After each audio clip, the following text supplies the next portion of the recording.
So, you want to know about the poorhouse? Well, I suppose I could tell you a story or two about the place. You see, long before Social Security was around, counties used to build poorhouses, and that's where people had to go if they couldn't support themselves. Well, that's how I ended up here. My name is Wesby, and it's nice to meet you.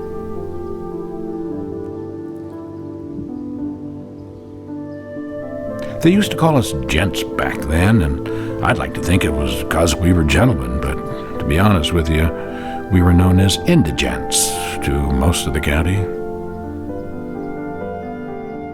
But just so people don't get the wrong idea, no one ever had a free ride. All of us helped out with the chores the best we could. We raised cows, pigs, and chickens for food, and the old farm even had enough pasture that we could raise some extra cattle for sale.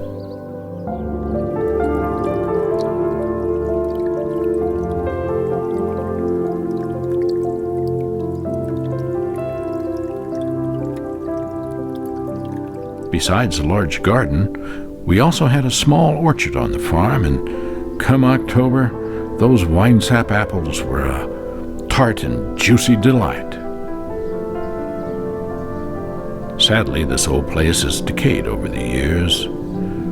It used to be twice the size as you see, but with the brick foundation footings on half the house and freight trains rattling it more than 60 years, they had to tear down the worst part of it. That missing part is where the porch used to be, which was one of my favorite places to feed the barn cats. I'd roll up extra pancakes in the newspaper after breakfast to feed my furry friends.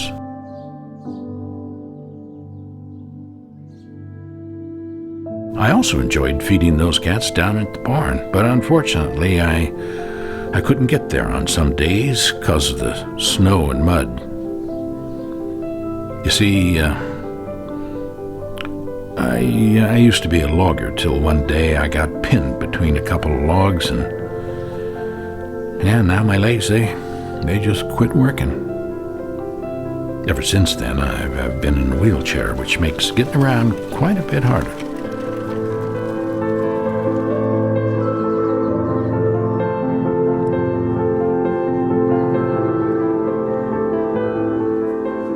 Not having proper working legs is probably why I enjoyed watching the Gooby Boys run around the farm so much.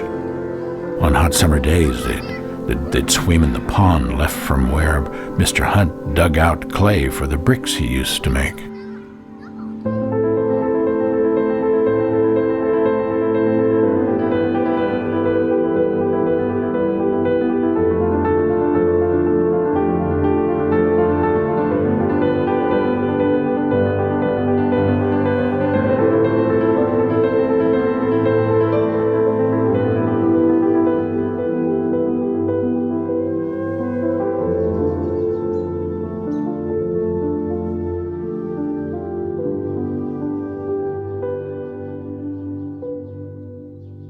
Sad story about Mr. Hunt having to sell the farm back in 1907, but good fortune for those of us that came along later.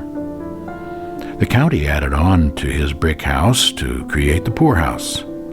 The whole thing amounted to just about 4,500 square feet once the addition was done. In the main room, which we called the smoker, there was an old pot-belly stove. That's where we'd sit around and tell stories, read the newspaper, play cards, and smoke. Yeah, old Ernie was the dispenser of the Bull Durham tobacco, and if any of us fellows ran short, we would have to listen to him lecture on about about how much was left and how long it would take before we could get any more.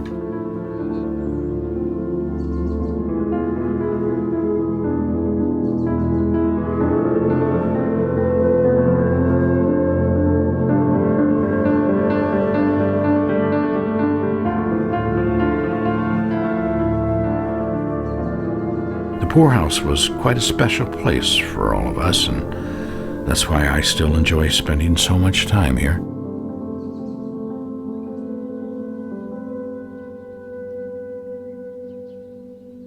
Funny thing about leaving my body behind so many years ago, that old wheelchair is no longer required equipment. I can now roam freely up the stairs, down the hallways, and through the rooms of my friends who have since moved on.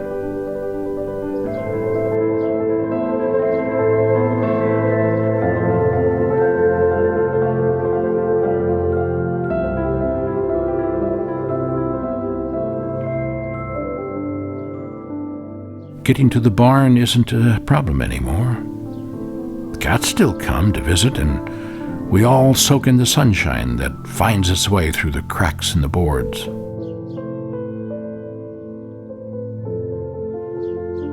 Time has not been kind to this place. Not a single window is left unbroken, and you can still see the rocks thrown by young boys who just like hearing the sound of breaking glass. I still enjoy relaxing in my room and looking out the window as the seasons change, listening to all the familiar sounds on the farm. It just comforts me to the core. You know, when the wind blows just right, I swear I can smell the bluebacks curing in the smokehouse behind the old garage.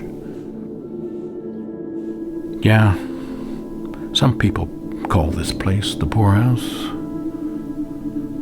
but me, I just call it home.